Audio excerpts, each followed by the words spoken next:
Hi, my name is Jack McLean and I'm the founder of Prepare Like a Pro. Growing up, I loved playing cricket and football and had a strong passion for helping others. Over the past 11 years working in the industry, I've been lucky enough to have worked alongside Sean Murphy, the head strength and conditioning coach at Essendon, Luke Boyd, physical performance manager at Hawthorn, and interned under Andrew Russell, high performance director at Carlton. I started Prepare Like a Pro after my time as a strength and conditioning coach at Hawthorn Football Club to help developing footballers gain a competitive edge with AFL standard preparation methods. If you're a developing footballer wanting to take your game to the next level, we'd love to help you. At Prepare Like a Pro, you can expect to not only improve your athleticism, but also lower your risk of injury or overload.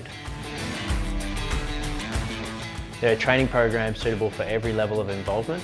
I would love to help you choose the one that best suits your goals and personal motivation.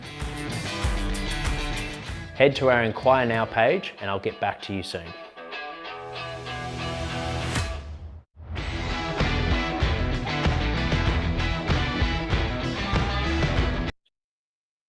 Welcome to the Prepare Like a Pro live chat show.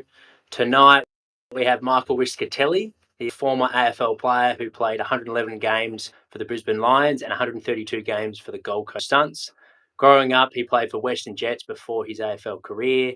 He was the Lions' fifth and eventual final pick in the 2003 AFL Draft, so it'd be great to talk to him about that process for the guys tuning in that have got their draft combine coming up.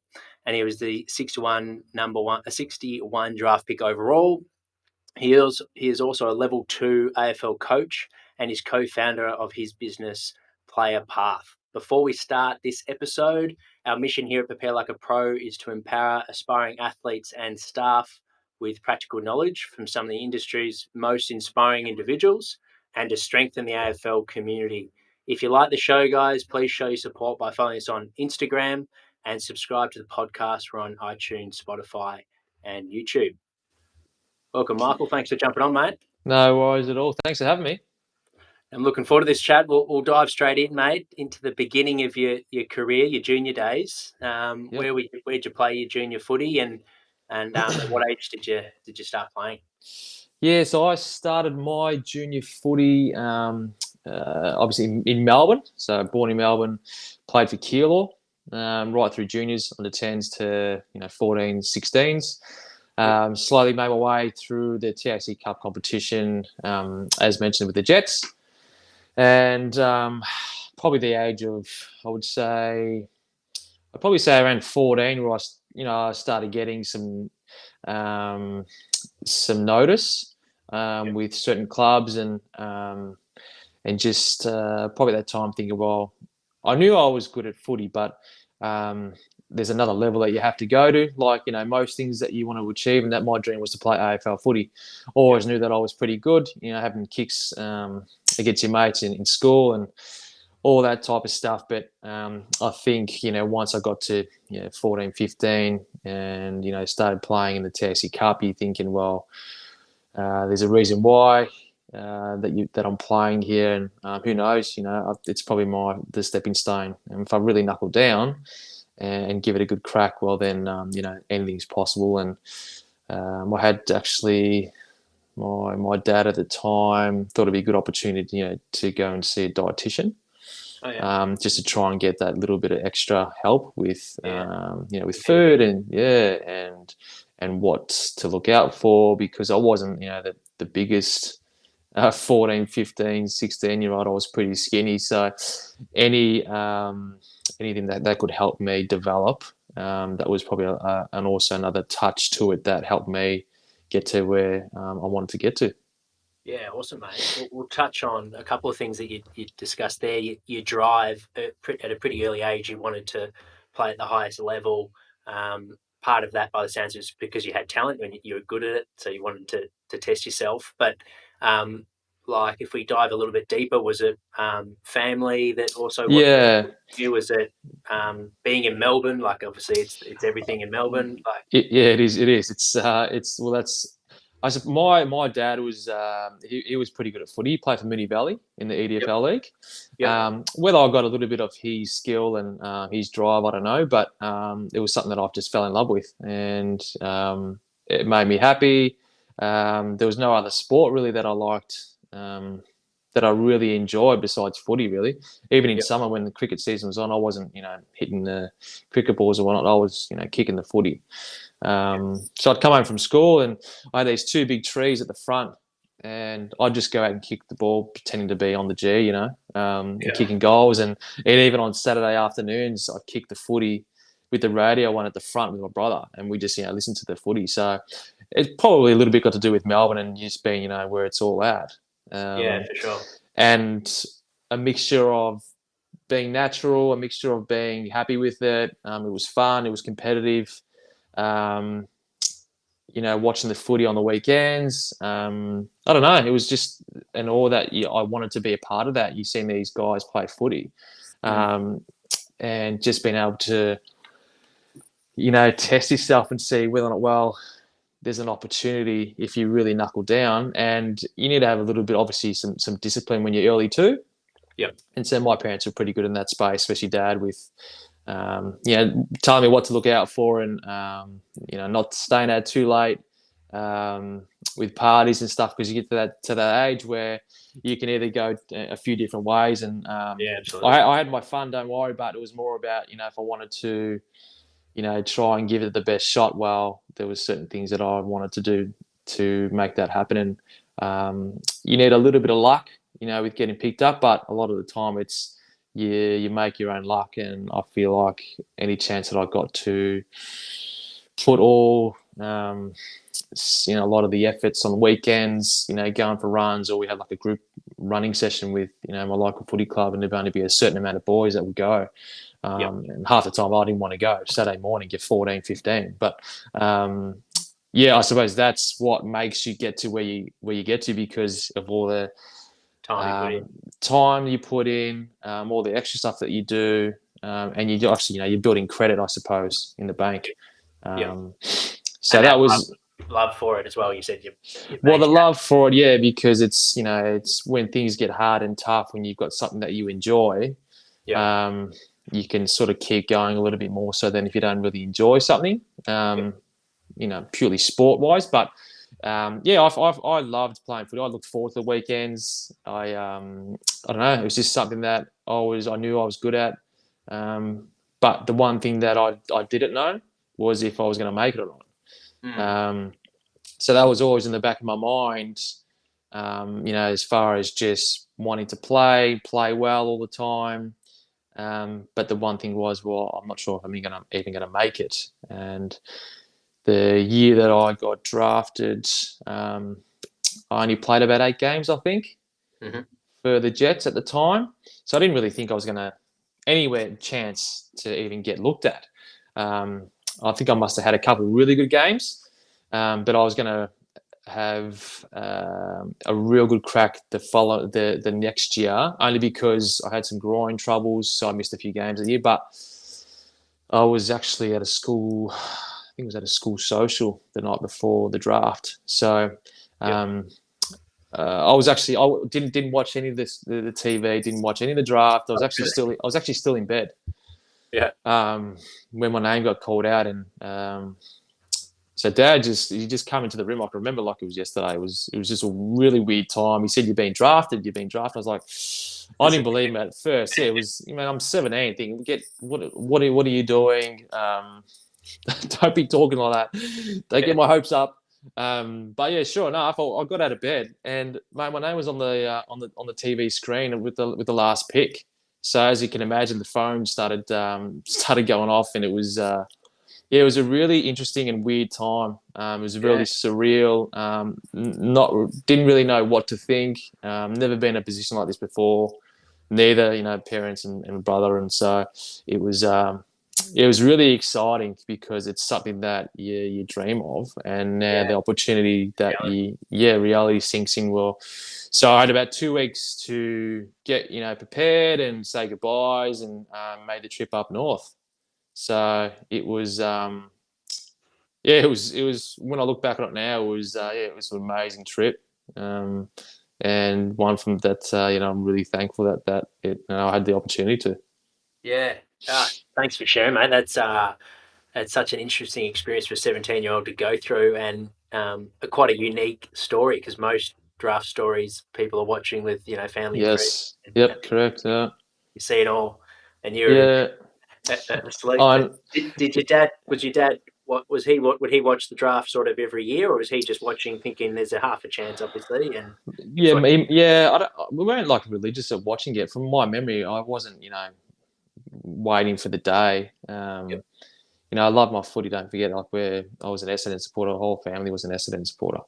yep. So we love that footy. But as far as the draft, and no, not really. But for whatever reasons, yeah, it just happened to be last pick, and um, it was yeah, So it was a Brisbane hadn't bit. spoken to you leading up to the draft. Nah, nothing. That was the thing. No, didn't Yeah, hear from anyone. I didn't even which is do the quite good draft for camp. I people didn't do. tuning in. Yeah, What was that? like, just for any draft picks that might be tuning, Uh, draft potential. yeah, no, I didn't. I didn't get any um, like verbal acknowledgement or anything like that. But it was um, there was some interest, just with people saying, try and do well. There's always someone looking out, with different clubs. You never know. But as far as getting the phone call saying, listen, we're looking at you, none. And I didn't even do draft camp. I only went to the combine. So I suppose if you wanted to have a message for the viewers or people that are listening is, I always wanted to be an AFL player. That was my goal and that was my dream. But I did get cut in under 15s Vic as well. Yeah, So as much as, it was a good ride, but it wasn't smooth. And I feel like a lot of the time to get there, it's not as smooth as, as you'd hope for. mm-hmm. So yeah, there was definitely little speed bumps along the journey. You mentioned groin injuries throughout that year. Say groin injuries and not making Vic and getting cut. Yep. So there was but it wasn't it didn't really deter me too much. It is what it is, and you sort of just get on with it. And I was just hopeful that following year that I was going to try really have a good year, but that come of the year early. So but it just goes to show that you can if you miss these little things, that there's always the next day, the next week, next month, the next time, the next one. You just never know, because I wasn't always it was one of those things where I was hoping to go to the draft camp or hoping to go to the combine. It was nothing like that. It was, if it's there, I'll go. I suppose if that's what there's interest there, yeah, definitely. If it's going to get me to the next stage, absolutely. But I was never wanting to get to draft, or I was just hoping to get picked up, and that was it. So So it didn't influence your actions. You still played footy the next day and trained and yeah, yep. yeah. Yeah, and that's probably a life lesson in itself, isn't it? With getting knocked down, and for whatever reason, you sort of got to dust yourself off and keep going, because the world waits for no one, and you just got to keep going. But so it's a bit of an interesting story, one that I don't tell that often, but when it does come up, it's always good to tell your little story and how it all started. Yeah, and you mentioned your dad got you on board with a dietitian. Yeah. How did that come about? Like, and how did you guys set a client? What was your goal? Take us through what a typical week looked like as well. How did you change your nutrition and that sort of thing? Well, the nutrition part of it came with just thinking about how can I. Well, my dad was like, well, how can we get you maybe a little bit bigger, but also try and get you to start to eat better, prepare better as well, not just have your cans of Coke after a footy game or a hot dog, but just trying to get you into that mode of, okay, let's try and prepare you well, and if you do these things, if you tick them off well, it gives you an advantage, or it can give you a little bit more than the next person. There was a lady by the name of Simone, and she used to actually work. Oh, Simone Austin. Yep, she used to work. Oh, wow. That's right. Yes, for the Bulldogs and the Hawks. Yep. So I'm actually not too sure how my dad got in contact with her, but I think maybe one through the footy club back in Keele or friends of friends. But Yeah. we formed a pretty good You do a good relationship. job seeking Simone. Yes, yeah, I haven't seen her for a while, but yeah, she was really good. She helped me heaps. So we'd go maybe once every, I don't know, maybe once every few weeks to see her from Yep. memory, and just see what I'm eating for breakfast, what I'm eating for lunch and dinners, and before game day, and after games, and just trying to get little bits and pieces that can help me, because obviously she had really good experience in in an elite environment, whereas that whole elite language was not existent with me. It was just see ball, get ball, play, and just eat whatever you need to eat and go and have fun. So but she was really good, and I'm glad I actually got a bit of a taste for it. To see what it's like to prepare and have your goals as far as the diet side of things. Yeah. Yep.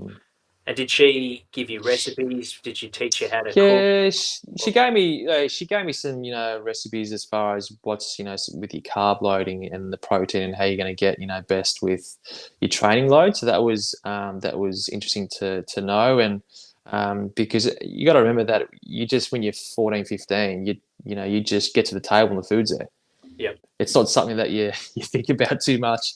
And being an Italian boy, that mum cooked some good meals, and some heavy carb ones, which I love. So we had to mix it up a little bit, but nothing too out of the extreme.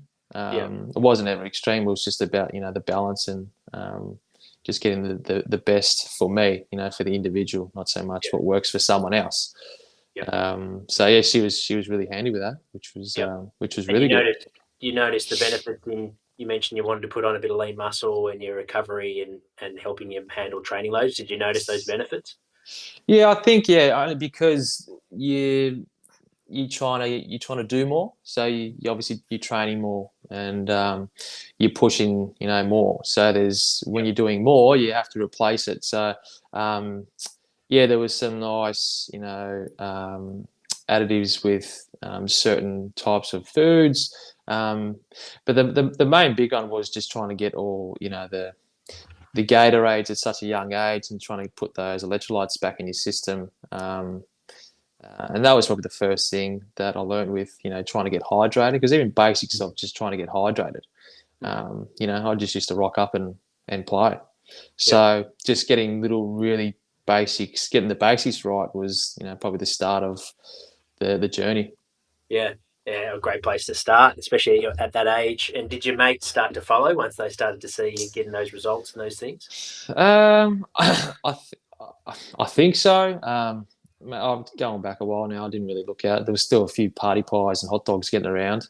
But yeah, I think there probably would have been some mates in that at the footy club that were probably trying to do the same thing. And likewise with me, if I would see one of the senior guys do something, we used to watch a lot of the senior Keele footy side on the Saturdays and Sundays. So you see someone older, you want to be them, so you sort of do the same shit that they do. And so I definitely used to see a lot of the senior guys come in with Gatorades and waters and hydrolytes and stuff like that. So yeah, it's almost you're trying to be them at before you get to that age where it's too late. So you can see your drive coming through on how committed you were, spending 7 days a week on your craft, whether you're watching or playing in the backyard, like you mentioned with your brother.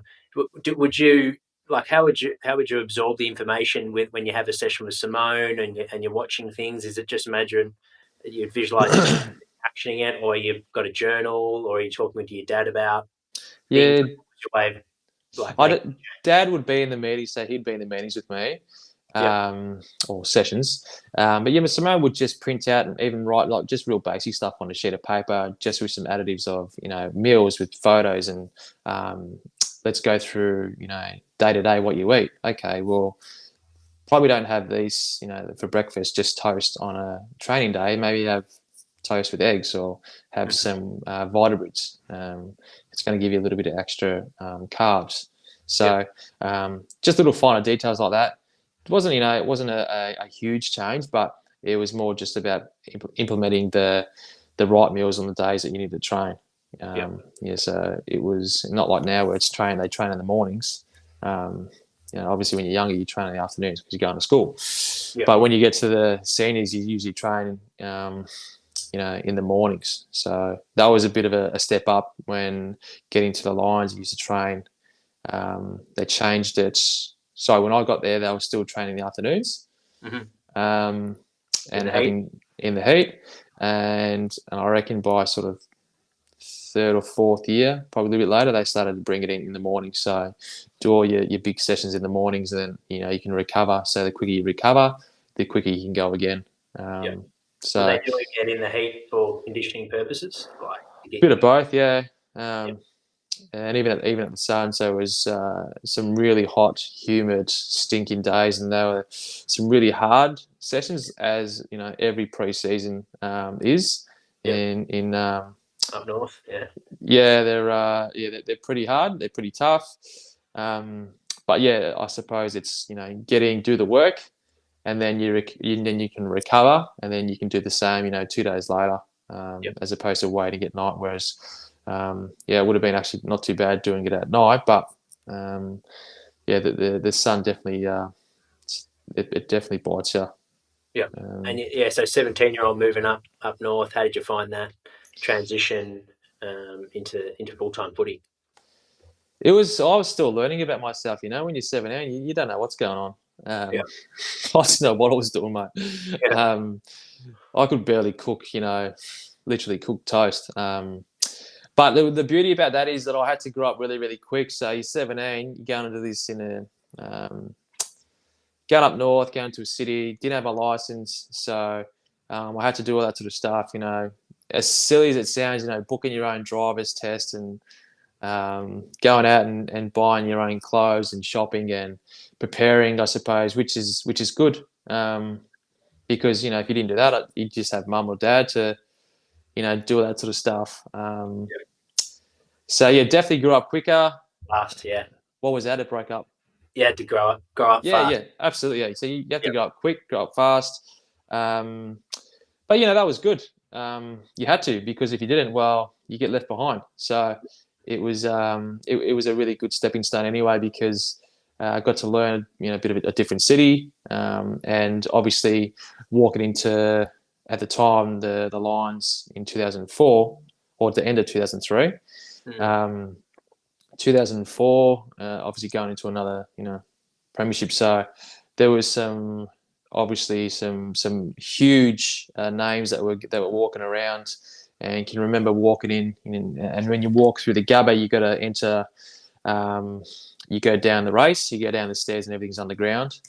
And walking past, when I first got there, I think it was Vossi or Blackie or Lappin. So it didn't matter who was there. It was all these big names, and you got this 71 kilo dripping wet skunk that's just rocked up from Melbourne, and so it was just, I was in awe of just all these footy players, and 2 weeks before that I'm watching footy, and then you fast forward it, and I'm underground with probably what would be the best, the modern era, the best footy club, going for their 4th premiership. So I was clearly in the best football club to get development and learn off the best. So that was I was pretty lucky to get into that, because there was so many good players and some really good people as well that helped you along the way to get you starting. And clearly your upbringing and your environment, the way you went about it, worked. Like you said, you created your own luck, and you're now in the best club in the land, and arguably the most successful team of the modern or of the game in general. But if you're looking back now, would there be anything that you wish you had in terms of development, whether it be footy clubs or Western Jets and things that weren't there that you wish they would, now that you're seeing what the system is and what to prepare for? Is there anything that you would tell yourself to do differently? I don't think there'd be anything more different. I think at the time it was all there was. You could see that the development as far as extra development was needed, especially when you get to TAC Cup. What I would have liked some more support, in that TAC Cup level. Absolutely, yeah. But at the time, you don't really. I don't think. Me anyway. I didn't really think about the support that I needed because I was there because I wanted to be there and I was lucky, and I earned it. But I had a little bit of luck, and I must have been doing something right. So you continue to do that, you get rewarded, and I didn't really see it as I needed anything more because I had a really good. I had a good dad that knew about football. Grew up with footy, but also was that was a good coach as far as coaching me. So whenever I'd play footy at a game and I thought I had a blinder, he'd get me in the car and tell me to pull my head in. And vice versa. If I didn't have a good game and I said, "Oh, I played shit today," or "I didn't play that well," he said, "No, you actually did something really well. I remember at the third quarter. Do you remember when you did this?" And I was like, "Oh yeah, okay." So he was a really good balance to have. Yeah, level-headed. So he was really good in that space. But now it's completely different. There's so many roles in football now that it's probably a bit of a joke, really. There's probably too much. But I mean, they're all in there for the right reasons, and you just hope that all those roles get filled. And that's the most important part is just helping the guys, especially when they come through, is trying to get them to have a sense of belonging straight away. Because I found it really, really tough when you get to a club that you feel like, oh, I'm now a part of this. I have to perform, and if I don't perform well, does that make me a failure, or is it what? So you need a bit of support there. So that I suppose when you get to the big league, it's definitely needed, and just for the confidence and all. Because if you're not really confident, I was confident in footy, but as far as when you're getting some feedback, especially when you're younger, they're trying to take that in a positive way. It can be pretty hard and pretty tough, especially when you're away from all your family. So there's definitely some some days I was really homesick, but the one thing that I kept thinking about was, this is an opportunity, don't waste it.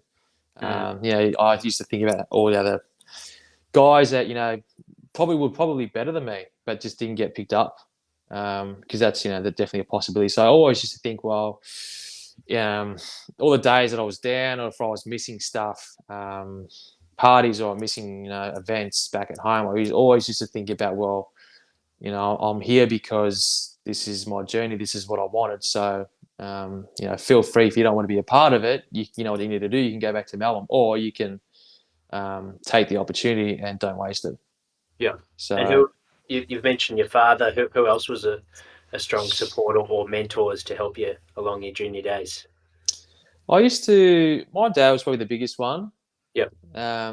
But I used to have just the coaches as well from footy that I really looked up to in Kilo days, and I don't know, it just felt really good to hear that you played well, or you need to work on this, and all the coaches were pretty good, right from 10s to 14s, 16s.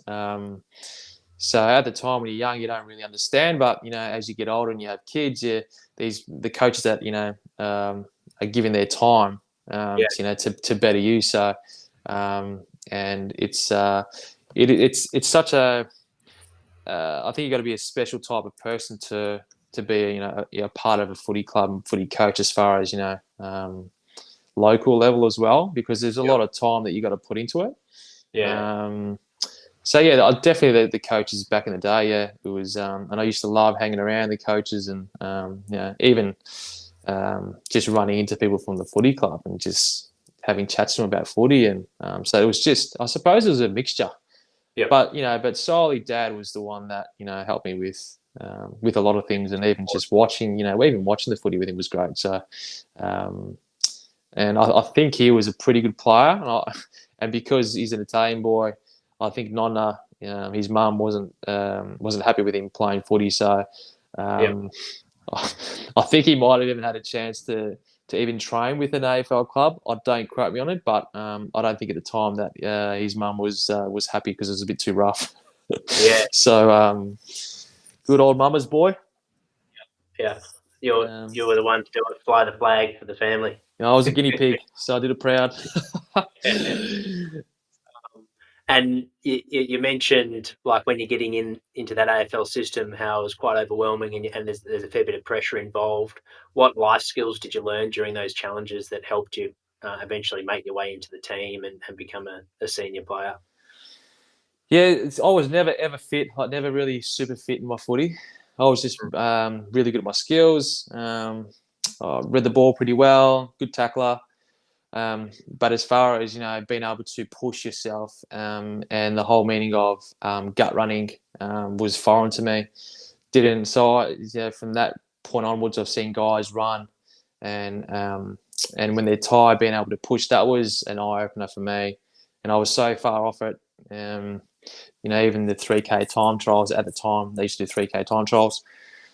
But yeah, I was getting some terrible times, but I felt like I was giving everything, and I was, but I just wasn't ready. And there was other guys that got drafted that were a little bit more developed, and they were running pretty good. So there was a lot of setbacks, not because of injuries or any like form, but it was just purely about getting my body and understanding, what it actually takes to perform, and not just perform on a few days here and a few days there. It's every day, and that's another part of it. That's another added layer that you got to get used to. About when you come in, it's not because when you feel like it, or even when you're sore, because boys play when they're sore. There's no player at the moment that's playing bruise free, or so everyone's injured. Everyone's carrying something. It's just a matter of how do you deal with it, and how do you prepare to not get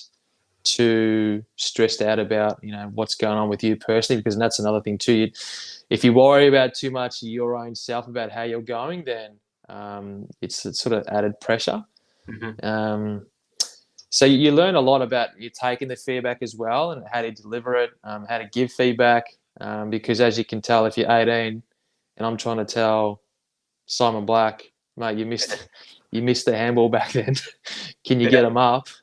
It's probably not going to sit well. So I haven't even done an apprenticeship, so to speak. But nowadays they're pretty good, and I feel like you don't have to have the credentials to say what you believe, and so everyone's buys into it. And I suppose if you've got something to say, you just need to say it. And guys are pretty good about they take it on board. And but at the time, there was no chance that I was saying anything. It was just, where do you need me? What do you need me to do? How quick do I need to run? If I didn't know anything, go speak to the senior guys. So it was definitely, they're all sort of my teachers in a sense. But yeah, definitely a lot to learn, and a few times where, I thought I was going okay with, leading up to the preseason. Then something would happen, whether you roll an ankle, or you do a hip flexor, or so there's that as well, where you get injured in preseason. Now, how do I know my body's going to not do that again? How do I push it without doing the same injury again? So after a while, I would say after about 3 or 4 years, I knew my body pretty well, and then could know how far to push it, and what to look out for. So that's probably the big one, is doing enough to get the most out of your sessions, but also without getting you injured for the next few weeks, because every session counts. And it's really cliche with people say even from week to week, but it's when you're in pre-season, it's you want to be able to have all your sessions. You want to be able to build them up, and you want to be able to credit them up, because you miss 2 or 3 weeks, it's it's a huge chunk, especially when you're young. So that the most that you can do, and the more times that you can do it, the better your season's going to be. And for a period of time there was probably, I reckon probably 3-4 years where I reckon I didn't really miss much of a preseason at all, and it leads to having a good few years in the season to get through. So yeah, there's there's so much to learn, but because I was in a really good position with as far as footy club and the boys that were pretty much in the last 5-6 years in finals. Yeah. So I was pretty happy about that. So Yeah. you definitely asking questions and you take it on board, and which was really really helpful in the end. I can imagine like the environment, like you said, was so conducive to just trusting that if I stick this through, this is such a good opportunity. But there must have been times where you're like, oh, am I going to get an opportunity? Where's my debut going to come? And that sort of thing. How did you get that balance right where you keep yourself in the moment and just focus on getting better, and not think too far ahead about? Yeah, there was definitely times that I'd ask, well, surely I can have a go, or give me a chance to see how I am. But you got to remember that, you're 20, 19, 20. You're still young, and you got to trust the process and trust who's running the ship. And at the time, Lee Matthews obviously was the coach, and you have your strength and conditioning, and then you have your high performance. So they know best more than anyone when you're right and when you're ready to go. And it was hard because at the time you think you're ready because you've done everything. You listen to your coaches. I'm ready. But you're better off waiting a little bit longer than you have to than rushing it. Because you want to be able to just get a taste of it, and you want to be able to get a few kicks and try and for your own self, for your own belief, think, oh yeah, I can actually play the game. Yeah. So there is a risk to get exposed a bit too early. Yeah, there is. Yeah. But I mean, there's probably, in saying that, there's probably no real good time to get you out there, because you can do as much training as you want. You can do all the training you want, but it's when you get onto the pitch and when you get onto the ground, it's completely different. You got to worry about the crowd, and you got to worry about all the lights, and there's just so much extra that you need to try and block out and worry about, and still focus on what you've got to do. So the first few games were awesome. It was just, I was shitting myself, but also excited, because it's you're playing in front of 40, 50,000. So that was pretty cool. But after a while, big family as well, I imagine. Yeah, it is. It's huge, and it's probably just a thank you, I suppose. For all the times that they're driving me to training and after work, and on game days, and so there's a lot that that leads up to that. And if it's I suppose they would have loved the first game of arriving and watching their son play. So it would have been a bit of a fairy tale for them, I suppose. Yeah, absolutely. And what about once you started to cement yourself in the side at Brisbane, and then later on you played at Gold Coast as well? What would be a typical week for you? Like, what would your focus be earlier in the week? And I know it would be recovery, but what was your favourite form of recovery, mental and physical? And then how, with your main session of the week, how would you go about that? And then lead into like the day before a game as well. So like sort of like a brief synopsis on your weekly preparation for a game. Yeah, so let's say you play Saturday. Yeah, as you mentioned, the recovery is huge. Everyone talks about it. It's just getting more and more and more. So I started with, there was ice baths at the time, but nothing to what it's like now. So we always made sure that we ice up or do ice baths.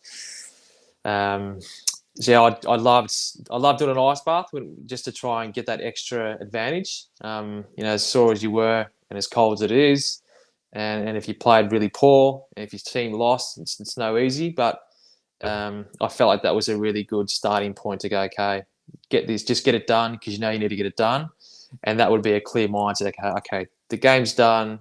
Tomorrow's Sunday. Have your rest day, do your recovery. And then Monday at the time would have been just a quick little flush, some massage, and then from now, probably now is the time where the review meetings get done. So you call it Monday, get a review meeting, A lot of nervous energy, depending on how you went and how the team went. Anxiety would start to creep in, but you try and just take it for what it is, and try and learn it and get the best out of the situation. So always going with a positive mind, saying what could I do better, how could I get better, what do I need to work on, and then there'd obviously be with some gym throughout the day and a flush with some physio. Tuesdays would be a bit of a half a day.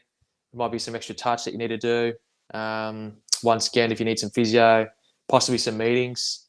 And the Wednesdays would be a main session, depending on how clubs run it these days. But Wednesdays was a main session, so that was a big day. Try and get yourself up for that. And my main focus was we get through all the session, and always after doing a session would be extras. So I learnt from an early age, and a lot of people do it, but just trying to get those real good habits of, doesn't matter how tired you are after a session, because as the weeks go on, the sessions get tougher, because it's, you're starting to get to that point where it's, round 16, 17, it becomes a bit of a grind. Yeah. So, if you do the habits early, when you're round 2, round 3, then you've got something to hold you to stead to 17, 18, 19, when it becomes really, really hard, really, really tough. Yeah. Always do extras, didn't have to be for too long, but making sure that you're consistent with what you need to work on. Is that like craft extras? So that would be craft extras. So obviously on the ground, get someone that you needed to work with, and what you thought that you need to be better at because of the game that previously went on, whether that was your touch work, if you're fumbling, or whether your tackling was off, or whether your kicking was off. But definitely, I used to always try and get a bit more of a blowout as far as getting touch and feeling like I could get that little bit extra than what that next player was going to get, funding up the next week. And then you lead on to Thursdays, would be another meeting with some gym and massage and physios and Pilates. The Pilates started to come about in 2004, I reckon, 2005. Yep. And then Friday would be sort of your player own preparation. So you'd have a little, session in the morning and have your final meeting just before. And that'd be low intensity?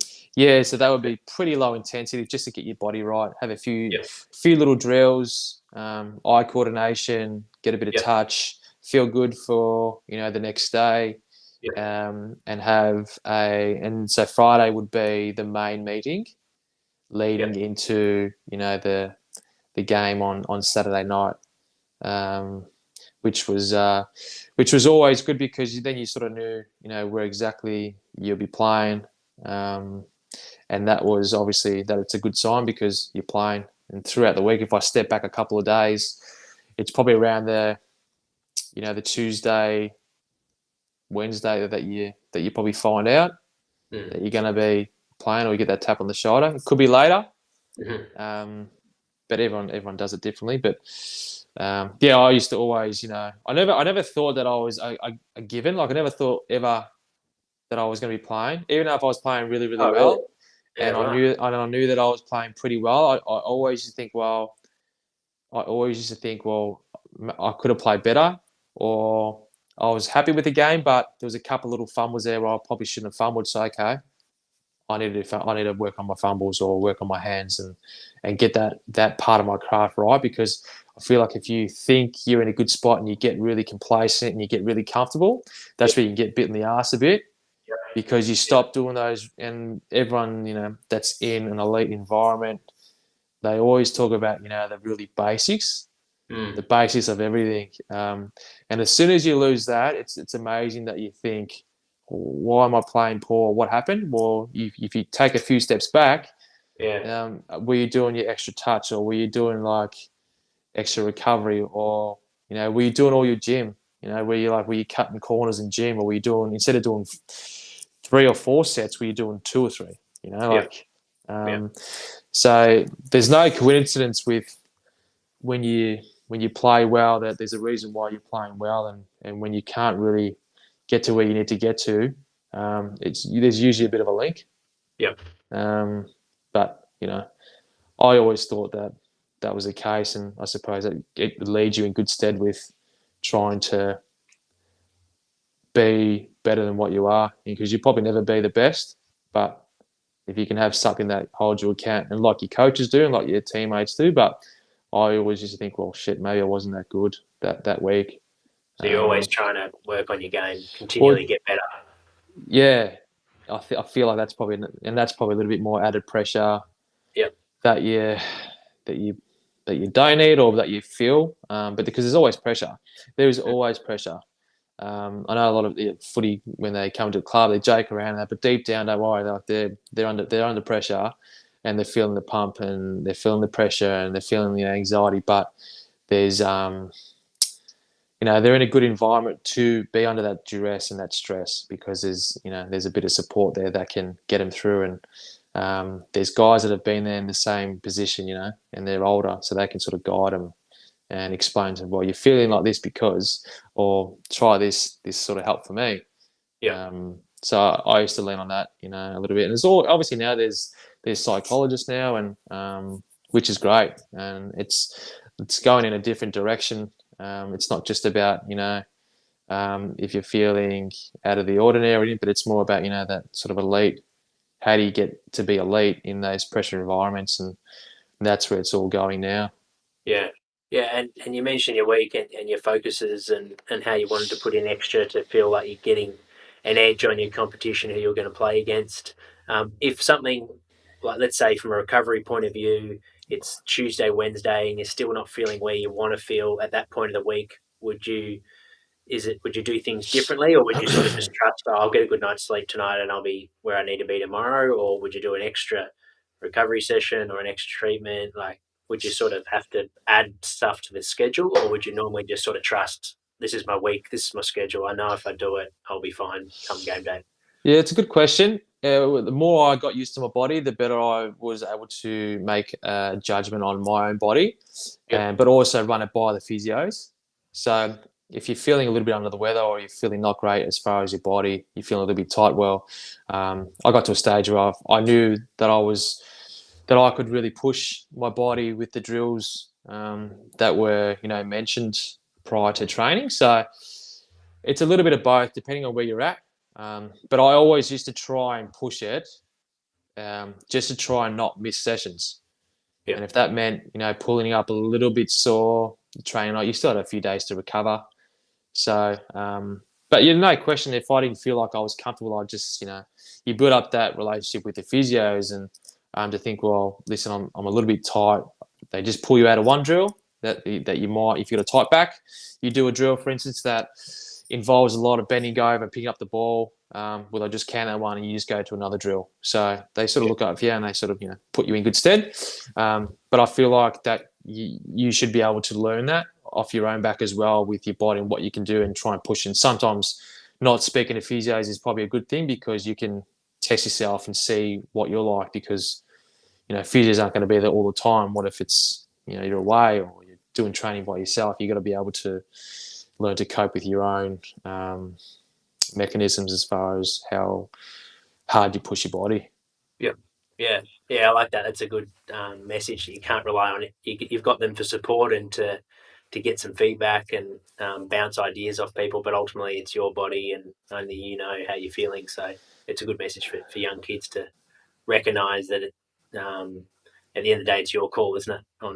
Well, it is, and you get used to terminologies, with is it a grade 1, grade 2, with shoulders, or how's your glutes, are they tight, or so all these things that when you're starting out you don't quite understand what they're talking about, but after a while you get used to it, because you walk into a physio room and there's guys, especially on a Monday morning, that are that have been through the wars. So there's a lot of language that gets spoken about. So you sort of pick it up pretty quick, which is a good learning curve.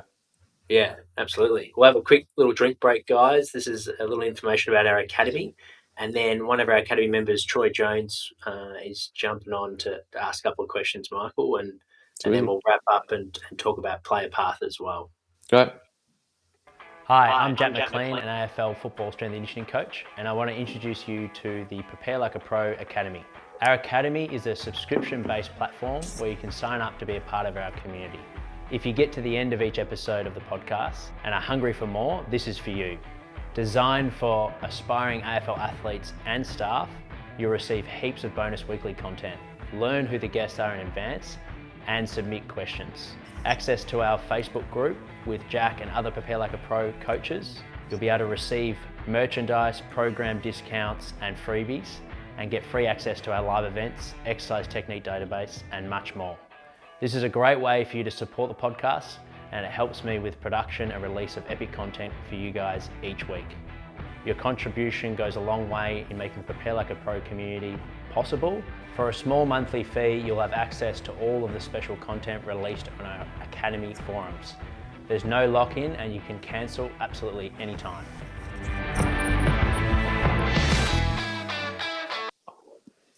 Welcome back, guys.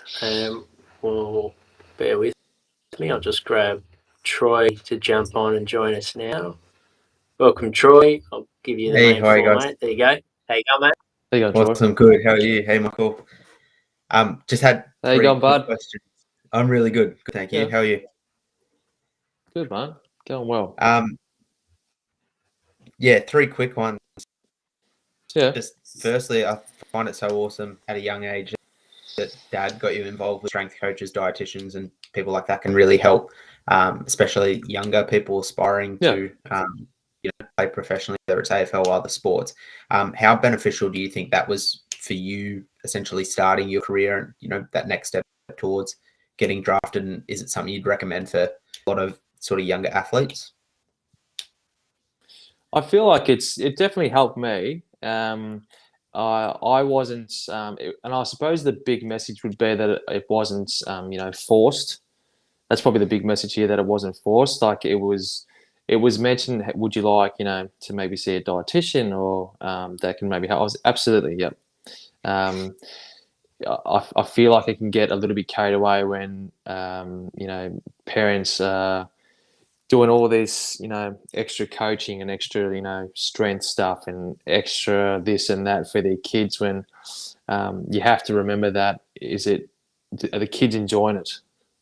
There's no point, having all these gizmos and gadgets and having the best teachers in sport of coaching and that, if they're not enjoying it, then it becomes a waste of time. But for me personally, I thought it was great, because it's in an untouched, it was unfamiliar territory as far as, well, what does this mean? Does this mean I'm going to be able to, develop quicker, or does this mean I'm going to be able to, be healthier on the park? And so all these little things that was a little bit foreign to me, but might have got an advantage to, I was more than keen to pursue it and see what it could do for me. So yeah, if it's something that's going to benefit, the player, and a bit more extra support, absolutely go for it.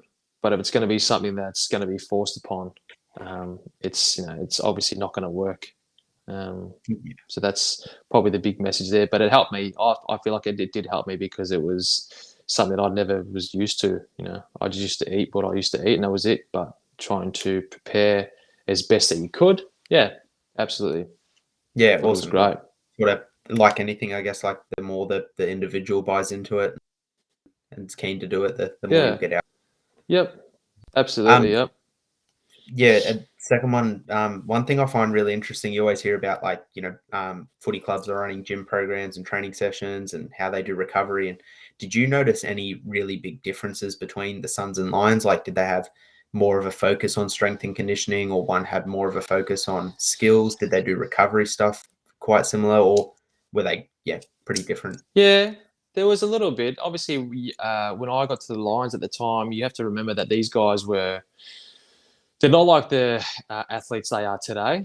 So if you wind a clock, 17, 18 years ago, 20 years ago, that they were a bit more, bigger, but they weren't as athletic as they were today. So the focus, especially in the gym, would be, a lot more bench and a lot more, chin-ups and upper body stuff. There was a lot of legs as well in the gym, and recovery-wise, very similar. And the training loads were different as far as they were more, grinding. So they were long, and just long, pretty much.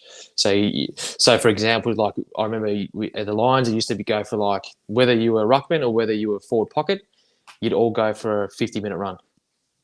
So that's, over the years, that's completely changed. So you would never see now again a ruckman doing, a 50-minute run with a forward pocket, because completely different positions, and it's all about individual now. So that's where that whole elite is taken off, really, in that sort of, the AFL space and probably, quite frankly, probably for the majority of a lot of other elite sporting organisations, where it's all individual now.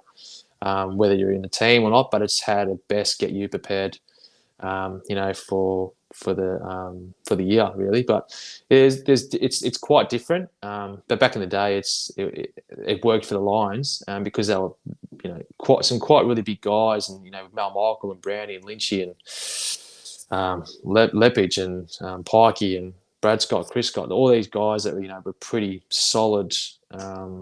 Guys, and now it's completely changed now. So a lot of guys you can't run, you can't play now, pretty much. Yeah, no, they seem like a pretty dominant. I saw your very first game was like 140 point win, rack 2, which was cool. But it's it's cool hearing about old school Lions. Yeah, that was an easy game, that one, wasn't it? First game. I thought, how easy was this? Not a took bad me a day. few years to get. Yeah, it wasn't too bad. Figure out that's not the norm. Would have sucked, but I found that out pretty quick. Yeah. I know you mentioned working on your weaknesses and spending time after training to really develop your craft. And I know one thing for me personally is I can fumble the ball and tend to struggle with ground balls and hitting at pace. Would you recommend for someone like me that's struggling? Is it just a matter of just getting heaps of ground balls after practice? Is there different drills and things you can do to improve on it, or is it just a matter of repetition? Well, it's like anything. It's how do you get better at something? It's not something that is just going to come to you. So, the really, really good players and elite players, whether they play good one week or bad the next, if they've been doing something that's, for example, if they've been doing extra touch, as I said, if they've been doing something like that, whether they play good or bad, they'll keep doing it.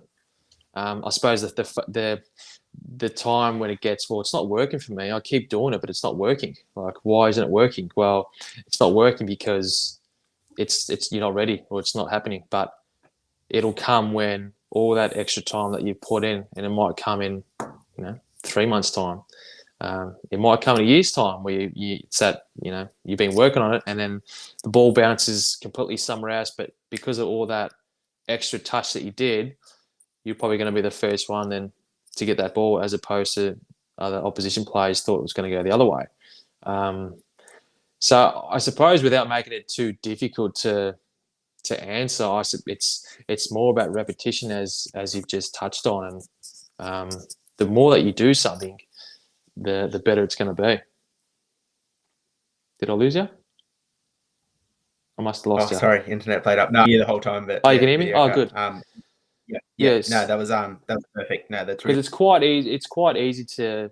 I wouldn't say easy, but it can be quite humiliating, to yourself, to think, well, I've just been spending so much time, and I feel like I'm not quite good at it, or how do I do it? Well, the easiest thing would be to do is not do it.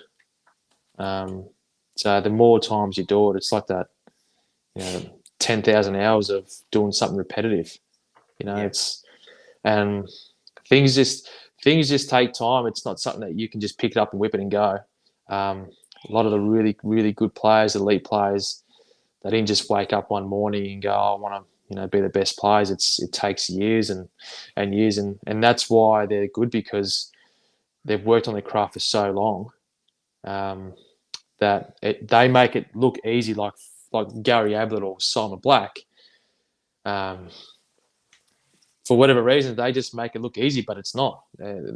Just the amount of work, just when I was even with the Lions, when Simon Black I was really, really exhausted after training, quite vividly, just when I was younger. But he'd say, come do extras. And then, I didn't know how he was functioning after doing a massive session, but still doing the extras. And that was the reason why he was such a really consistent player. Yeah, no, that's incredible. It's super helpful. I know, yeah, it can get frustrating, when you're spending time working on something and not seeing it straight away. But no, it's like that, and hearing how the pros go about it. So thank you so much for your time and answering all those questions. No worries, mate. You'll be a gun soon. Soon enough. Don't worry. Just keep doing it. Awesome. Awesome, Thanks, Troy. Great questions, mate. Thanks for jumping on again. Cheers. No worries. I'll speak to you soon, Troy. Catch you, mate. See you, Troy. See you, buddy. See ya. Thank you. All right, Michael, we're up to the last part. This is a lighter section of the podcast.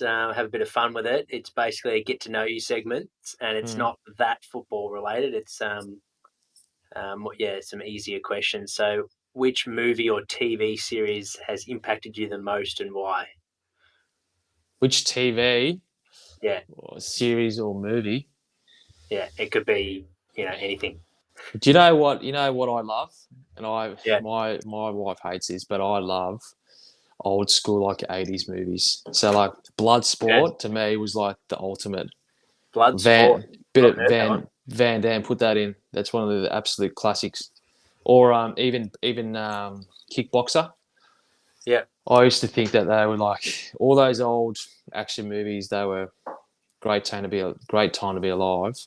And I can just remember watching them on VCR back in the day, like constantly without even taking a day off, really, especially on the school holidays, would just be watching them. How are you getting access to those these days? Is that a YouTube sort of setup? Or? Oh, yeah. I just sometimes just put it in and see all those old clips, which brings back, some really good memories.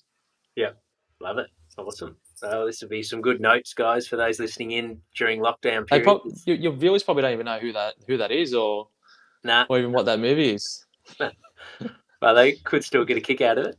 Yeah, do yourself a favour and get on it.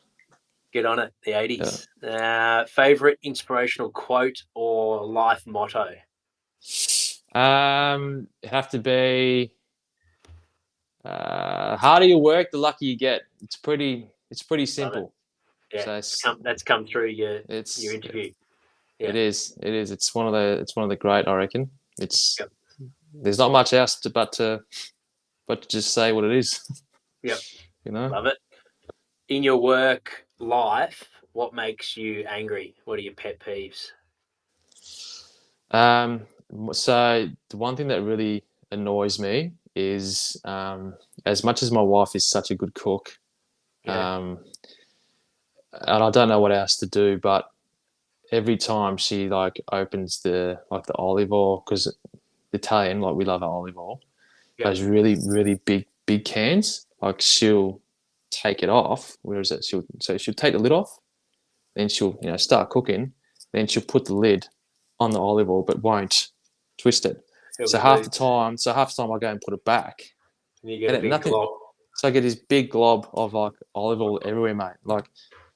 I don't know what to do. I need to see someone about it, but I can't be too hard because she's a really good cook. So I think I have to, find the balance there. I have to cop it. There'll be a robot specifically for that task at home at some point. Every time, mate. Every time. But no, she's a good cook.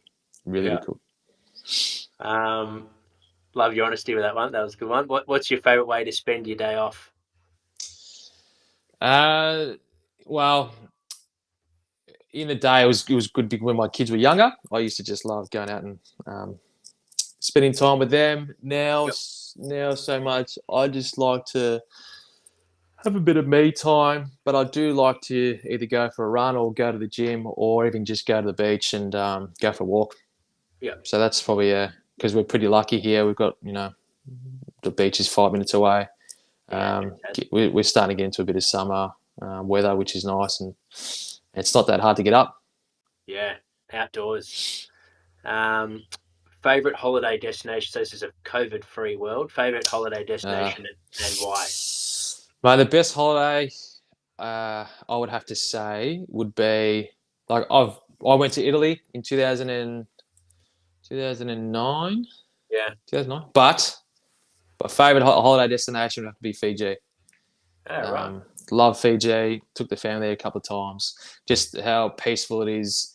We stayed on one of the islands it's called Tokariki, just off the coast. And yeah, every time we've been there, fortunate to get there twice, but haven't managed to get back there. It's just So my people, kind. when you say the peace. Yeah, the people there are really, really nice. Yep. Just really relaxed and laid back, and everyone's there to have obviously a nice, relaxing time, and it's not too busy. Yeah, the island life. Yeah, it is. There's no time in Fiji, and that's what I liked. And my kind of holiday is going somewhere, not doing anything. Yeah, no structure. So, no structure. Schedule free. Yep, schedule free. That's the one. Go with the flow.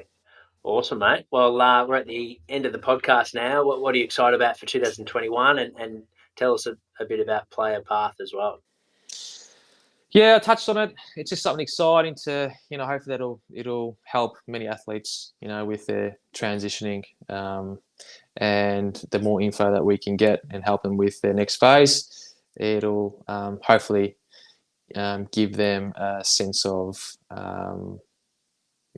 relief, I suppose, when that next stage of their transition happens, because the transitioning is pretty raw, and a lot of times it probably doesn't, I think, get spoken probably quite enough. Yep. But there is definitely a lot. It's a lot harder than I think a lot of athletes think when that comes. Yeah. So it's a hard one too. You want to prepare yourself a little bit, like have a plan B, but you don't want to be plan A until it is. I imagine. Well, you don't want to spend too much energy thinking about it, because then you manifest it. You don't. You want to put all your energy into something that you're good at, and you want to make the most of it. But at the same time, you're not going to play forever. Yeah. So there's, I think, once, in my experience, you've got to try and find something that, you might not find something straight away, when you finish, because, I just left school pretty much. Yep. So I had no, but it's important to try and find something that is going to, keep you in good stead for, you need a bit of enjoyment, but you also need to think, for the future as well. Yeah, and you mentioned off air, it's not just AFL footballers; it's athletes in general, helping them transition from professional life. So work. So yeah, we're hoping for some big things in the next, hopefully next, few months, 6 months. But it's good. It's just something to work on, and if we can help as many as we can, that's our goal. Yep. And if an athlete's listening and they want to get in touch with you, what's the best way? Yeah, they can just jump onto playpath.com. Yeah. PLAR. What's that? Yeah. We'll chuck in the show notes. Yeah. The link. So it's something that I've been pretty passionate about with another mate of mine, and we live in a world where through this, through social media, and where it's a really good platform to use and work off. So we're hoping that it'll do well. Yeah, no doubt it will, mate. And it's people are lucky to have someone like yourself that's been through it, had a long career, and now doing great things after your career as well, and transitioning well. So for those that are listening that know, maybe we do tend to have younger athletes that are wanting to get into football, but if they know someone, maybe an older brother or sister, whatever it might be, hit up Playrpath, and we'll put the website link in our show notes. Thanks so much for your time, mate. Really appreciate you jumping on. No worries. Sharing your story. There was some a few surprises early days, and I've never heard anything like that in terms of the draft night. Your dad running into the room. That was a good highlight. And then, like you mentioned, the great things that you did throughout your career, and the ups and downs as well. I appreciate you sharing the challenges as well, because it's not all, like you said, red roses for an AFL player. There's a lot of things that you have to learn pretty quick, particularly if you're someone that is drafted before you're even able to have your license. You got to grow up really quick, like you mentioned, and how important it is to love the game and put the work in early from a young age. Like for you, it was 14. So yeah, you do. No, it is. It's well summed up. Everyone's got their own journey. Everyone's got their own story. Mine's just mine. But everyone that gets drafted's got would have a similar story, with a lot of dedication, and it's you need to have a little bit of luck, but that luck comes with the work that you put in. Yeah. So, yeah, I was just one of those ones that happened to get picked up, and you make the most of it, I suppose. Yeah, that's it as well. Like, you can have the luck and get the opportunity, but if you're not prepared to, do well with that opportunity, then it goes pretty quickly. You might not get another shot, or you might, So well, it can, yeah, it can. So, all the best to everyone that's trying to, get to that that time in their life, and there's a lot more downs and ups in footy, and in life there is, but in my situation and in my journey, there was definitely a lot more downs and ups. So, yeah. And what's on for the rest of your format for you, mate? What are you excited about at the moment? Well, like most people, I'm hoping that this whole COVID thing can disappear, because it'd be nice to come back to Melbourne and see some family and some friends. Yeah. But that's a given, and I think everyone's hoping for that. But I mean, just hopefully, I'm just hoping pretty much for that, mate. to be honest, the kids are well. I'm pretty lucky. Everyone's healthy at the moment, and we get to drop the kids off at school. They're at school. There's a lot of friends from Melbourne that don't, they're at home, and kids are really struggling. So they're just hoping to get this bloody thing out of the way. Yeah, fingers crossed. Hopefully, that's all we can do is hope. And pretty much, yep. Time will tell. No worries. Well, thanks for having me, mate. No, likewise. Thanks for jumping on, and we'll stay in touch, mate. Too easy. Good stuff. Awesome. Cheers, Michael. All right. See ya. Catch up. Thanks for tuning in, guys. If you tuned in halfway through or maybe 3/4 through, make sure to watch the whole episode. This will be published on our YouTube channel. And for those that are fans of the PREPARElikeapro live chat show, our next live chat will be next Tuesday. We've got Sam Newman on the show at 10 a.m. on Tuesday morning. So I will post on our Instagram and socials leading up to that one, so you can have the YouTube link to tune in and send in your questions to Sam. Thanks, guys. Until next time.